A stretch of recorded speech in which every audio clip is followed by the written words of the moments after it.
Hello everyone, welcome to another video. Subscribe to the channel if you have not already, and make sure to leave a like, comment, and ring the bell so you can stay up to date on future uploads. We're currently on a goal, reaching 1,000 subscribers before the end of the year, so every like, every subscribe, every comment helps me towards that goal, so I would appreciate your support. It's Darlington Throwback Weekend, and today we will be talking about the Xfinity race, the series that stole the show as far as the throwback schemes that were unveiled, because almost every single throwback for this race was an absolute banger, and most of the field was sporting a throwback for this race too, unlike the Cup race, which only had about half the field running a vintage scheme. And while some of that can be attributed to the lack of novelty around Throwback Weekend, in the sense that it doesn't generate the hype or interest from the teams it used to have, Chase Elliott does have a point that throwback schemes over the years have become more obscure, because you see teams nowadays running tribute schemes to their roots, a family member, a friend, a sponsor, or even paint schemes of other racing series like Rallycross or IndyCar, for example. And that's because most of the well-known paint schemes have been exhausted, and teams are now starting to dig deep into their bag to try and come up with something new. Look at Brennan Poole, for example. He showed up with a Jeff Gordon Looney Tunes car that only ran once back in 2001. Was it a good throwback? Yeah, it was pretty accurate, but it was not iconic in the sense that the paint scheme is recognizable to the casual fan, or it's referencing a historic moment. It's just a Jeff Gordon scheme. But anyways, on to the race. Thankfully, we had a relatively clean race after a wreckfest that was Martinsville last week, which was kind of a given, as Darlington races are not usually messy, but still good to see the bad habits from last race not carry over to this race for the most part. We also had 3 Cup drivers in this race, Christopher Bell, who qualified on the pole, Chase Elliott, who qualified 8th, and Ross Chastain, who qualified 27th. You could say their presence helped a little bit, at least until Chastain made his way to the front and started mixing it up with the other 2 Cup guys later on. And that was around the time the race got a little crazy with a couple of incidents that brought out a quick couple quickie yellows too. But yeah, the first half of the race was pretty uneventful, and none of the Cup guys were the favorite to win, actually. Instead, it was the omnipresent Justin Allgaier. Christopher Bell led the opening laps up until the first caution came out that shuffled the running order quite a bit. From there, however, it was all about that 7 car.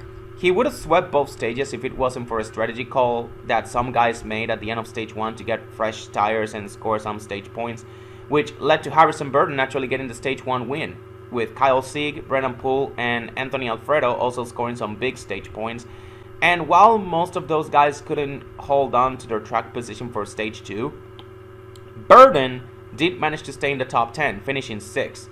So all in all, a big points day for the driver of the 25, and another huge race for that AM Racing team that just keeps surprising me as the season goes on. Now, once stage 3 got underway, things got a little bit dicey with a couple of quickie yellows due to stuff happening towards the back of the field. And meanwhile, up front, you had Chastain mixing it up with his fellow Cup drivers, as I said earlier. Chase Elliott got mad at him for apparently chopping his nose off on the restart, but to be fair, Ross didn't do anything wrong in that particular instance. The following restart, however, was completely different, because Chastain, he just straight up put Christopher Bell in the wall while battling for second, and he gave him a massive tire up that sent him all the way back to 25th at the finish line. And with all this craziness happening behind the leader, you think Allgaier had a clear path for the win, right? Well, that's what he would have had if his pit crew helped him, because during the pit sequence with 30 laps to go, of all the things that could have happened to that 7 car, the front tire changer slipped and fell down during the stop. And this caused Allgaier to lose quite a bit of time getting himself back up. Allgaier dropped back to 15. Now, came back to finish 3rd, but still, that's yet another winnable race for that 7 team that they didn't win because of X or Y thing happening. But anyways, all this shuffling throughout the stage led to the race being decided on an 11-lap shootout between Brandon Jones and Chase Elliott. And with the 20 car being better on the short run, Jones managed to open up a 1.2, 1.3 second lead over the 17 and cross the finish line first to snap his 3-year-long winless streak. And I'm gonna say, that was a feel-good win, not just because he was running one of the better throwback schemes in the field, But because Brandon Jones has gotten the short end of the stick more than a few times, I know people won't admit it because he struggled at JRM and also because of his status as a pay driver. But that being said, Brandon has not been at the center of any controversy, nor have I heard a single driver be mad at him for something he did on the track. Last time he was at the center of a controversy was during the full Martinsville race in 2022, the race where Ty Gibbs dumped him out of a win and a championship 4th spot. And again, he was the victim in that situation. So because of those reasons, I gotta say Brandon Jones has kind of grown on me. I didn't care much for him when he first started racing back in 2016, but this past few years, my opinion of him has changed for the better now that he is the veteran leader of this Joe Gibbs racing team. His season started slow, but he's been streaking as of late with 4 top 10s in the last 5 races now. And also the win that now locks him into the playoffs. But yeah, that's the main event of Throwback Weekend in the books. Well, we might see some good action in the Cup race. I cannot say the same thing for the Throwback schemes. Like, NASCAR needs to find a way to encourage the teams and sponsors to actually participate.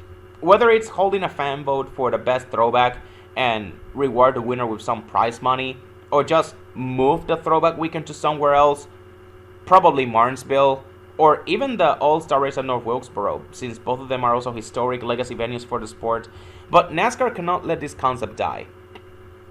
Maybe the Cup teams don't care as much, but the fact that almost every Xfinity team came out with banger after banger is more than enough proof that there's not only people out there who still care about this concept, but there's still plenty of room to explore as far as tribute paint schemes go. Maybe not the most iconic ones that even the casual fan will recognize, as those have already been exhausted, but some more middle-of-the-road paint schemes that the diehard fans will recognize, and maybe some casual fans too, if they play some of the NASCAR video games growing up.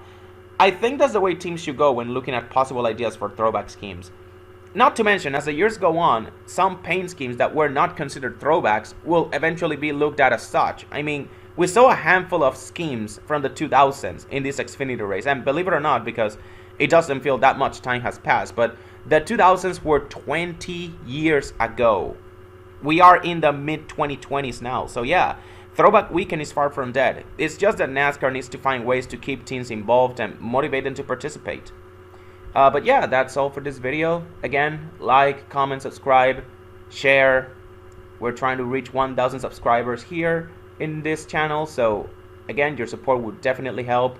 But that's all for my part. Thank you, and I'll see you guys in the next video. Bye!